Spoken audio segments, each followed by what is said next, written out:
यानी सब है अपन साथ में, लेकिन फिर भी ये जो तड़फन है, मन की जो तड़फन है, इस तड़फन का नाम है आसक्ति। जैसे कि आजकल अपन देखते हैं कि लड़के लड़कियों की सगाई होती है, तो सगाई होते ही एक चीज गिफ्ट दी जाती है सबसे पहले, और वो है मोबाइल। और वो लड़के लड़कियां क्या करते हैं, दिन भर बैठे बैठे अत्ती तत्ती करते रहते हैं, हाय हेलो, और ये सब दिन भर उनका चलता रहता है।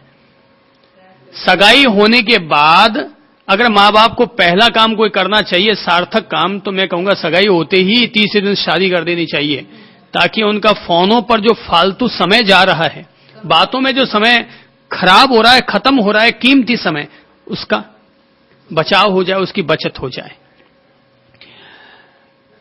क्योंकि फिर वो जो तड़फन होती है ना, एक दिन भी बात नहीं कर पाते हैं, तो दिन भर बातें बातें बातें, ये बातें ही इंसान में आसक्ति का निर्माण करते हैं। शादी हो गया आगे, अब बातें किससे करोगे, हो गए, कर लो 2-4 दिन बातें कर लो। इसीलिए आजकल लोग हनीमून करने के लिए भेज देते हैं, वो भाई जाओ तुम, तुम्हारे हिसाब से जीवा के आ जाओ, एक बार तुम्हारी तमन्ना एक बार पूरी करके आ जाओ, भड़ास सारी निकुल के आ जाओ, जो तुम्हें करना है कर खरा के आ जाओ। इसका उद्देश्य यही है कि एक बार इंसान हल्का हो जाए। मैं कहूंगा संसार में रहना बुरा नहीं है, पर संसार के प्रति मूर्छित और आसक्त हो जाना बुरा है। कृष्ण भगवान सबके साथ रहे, राधा उनके लिए पागल हुई, पर कृष्ण राधा के लिए पागल नहीं हुए। तो राधा के लिए कहा जा सकता है कि राधा कृष्ण के प्रति आसक्त थी, पर कृष्ण राधा के प्रति अनासक्त रहे। प्रेम अलग चीज है और राग अलग चीज है। प्रेम अनासक्ति के द्वार से पैदा होता है, पर राग आसक्ति के दलदल में से जन्म लेता है। प्रेम कल्याण का पथ है। प्रेम एक के प्रति ही नहीं होता, प्रेम सबके प्रति होता है, कि जो भी उसके सामने है सबको अपना प्रेम का पात्र बनाता है। लेकिन आसक्ति और मोह वो केवल एक को ही देखता है, इसके अलावा उसको और किसी से कोई प्रयोजन ही नहीं होता।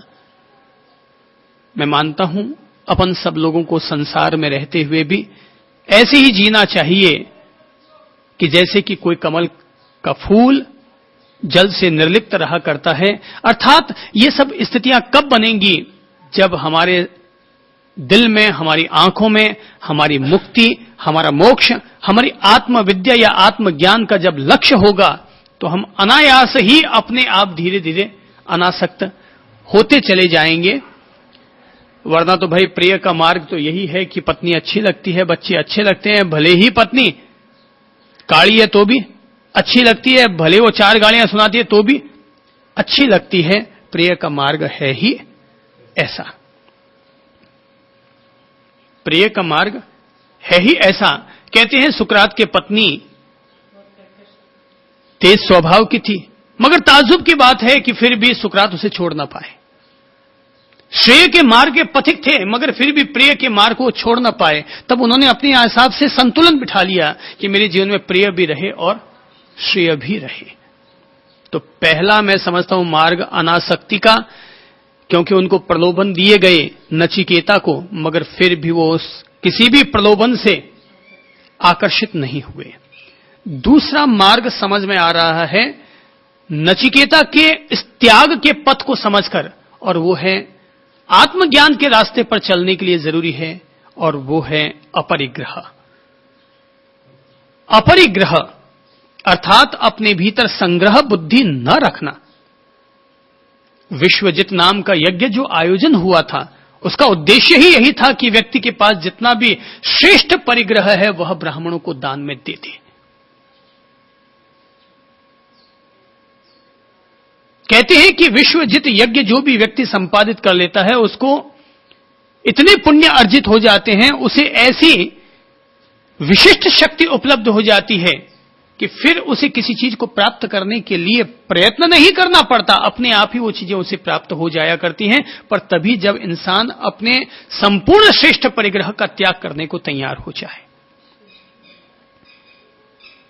मैंने पुरानी कहानियों में पढ़ा है कि एक थे राजा जिनका नाम था रघु। कहते हैं कि रघु ने भी ऋषि उद्दालक की तरह ही विश्वजित यज्ञ का आयोजन किया था। और न केवल यज्ञ किया था, वरन उन्होंने अपनी संपूर्ण संपत्ति का, संपूर्ण राज्य तक का उन्होंने दान दे डाला। कहते वो बिल्कुल फकीरचंद हो गए। तभी उनके पास एक कौत्स नाम का ब्राह्मण पहुंचता है और आकर कहता है, हे राजन, मैं अपने गुरु को दक्षिणा देने के लिए, गुरु दक्षिणा देने के भाव से आपकी सेवा में आया, ताकि मैं अपने गुरु को गुरु दक्षिणा दे सकूं। राजा के पास आया हूं ताकि राजा से धन मांगूं और वो धन ले जाकर अपने गुरु को गुरु दक्षिणा के रूप में दूं। क्योंकि जब मैंने अपना अध्ययन पूर्ण होने पर अपने गुरु से अनुरोध किया कि गुरुदेव आप ही बताइए कि मैं आपको गुरु दक्षिणा के रूप में क्या दूं, तो उन्होंने मुझसे कहा कि मुझे 14 करोड़ सोनैये दो।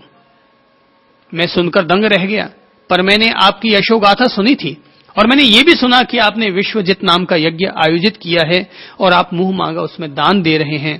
तो मैं इसी भाव से आपकी सेवा में उपस्थित हुआ, पर मेरे पहुंचने में विलंब हो गया। तब तक आप जितना आपके पास था, आप सब कुछ अपना दान दे चुके हैं, इसलिए अब आपसे कुछ भी मांगना व्यर्थ है। कहते हैं राजा रघु ये सुनकर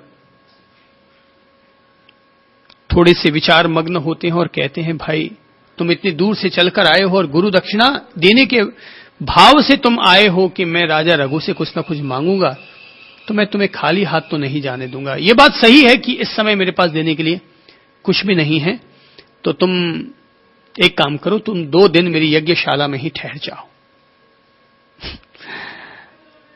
तो बोले कि ठहरने से क्या होगा? बोले भाई तुम ठहरो, मैं कोई ना कोई प्रबंध करता हूं।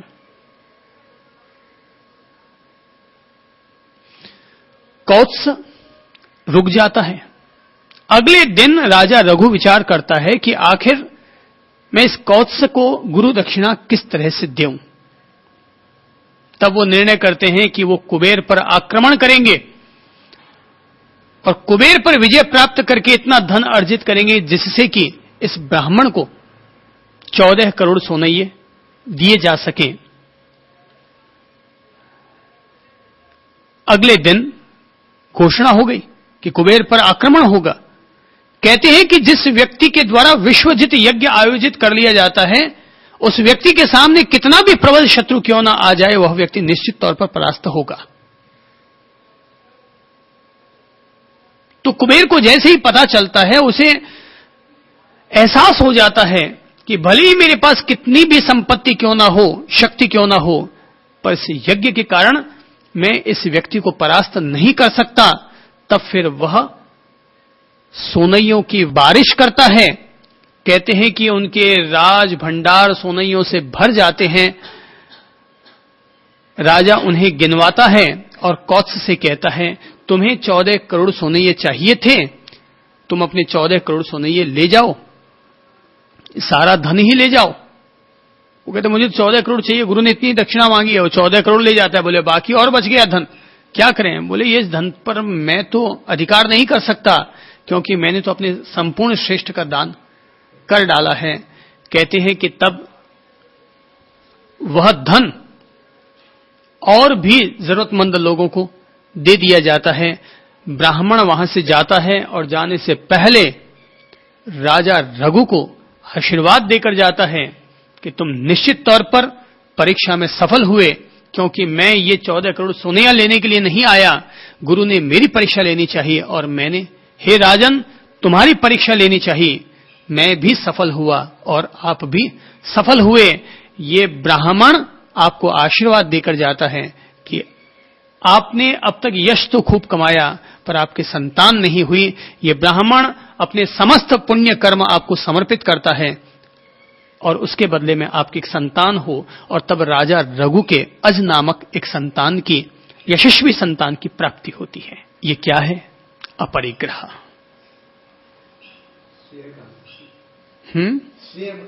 ये श्रेय का मार्ग हुआ। ये अपरिग्रह अर्थात अपने अपने परिग्रह का त्याग करने को ये लोग प्रतिबद्ध हुए। आज जरा सोचो कि अगर यमराज ने जो प्रलोभन नचिकेता को दिए, अगर उनमें से किसी भी प्रलोभन के वशीभूत हो जाते नचिकेता, तो कठोपनिषद का ये जो महान ज्ञान है, ये जो आत्मविद्या का जो शास्त्र है, ये जो अध्यात्म उपनिषद है, क्या ये उपनिषद बन पाता? क्या ये अनमोल ज्ञान संपदा नचिकेता को उपलब्ध हो पाती? और क्या अपन सब लोगों को भी ये ज्ञान संपदा और ज्ञान की धारा उपलब्ध हो पाती? ये तो भाई अपरिग्रह का मार्ग उन लोगों ने चयन किया कि हम परिग्रह के रास्ते पर नहीं जाएंगे। अपरिग्रह और अनासक्ति को उन्होंने एक तरह से अपने लिए आत्मज्ञान का साधन माना। न प्रलोभन में आए, न तो वे प्रलोभन में आए और न किसी तरह के मूर्छा, मोह या आसक्ति में वे लोग उलझे। तो परिणाम ये निकला कि आखिर यमराज को ये बात स्वीकार करनी पड़ी कि हे नचिकेता,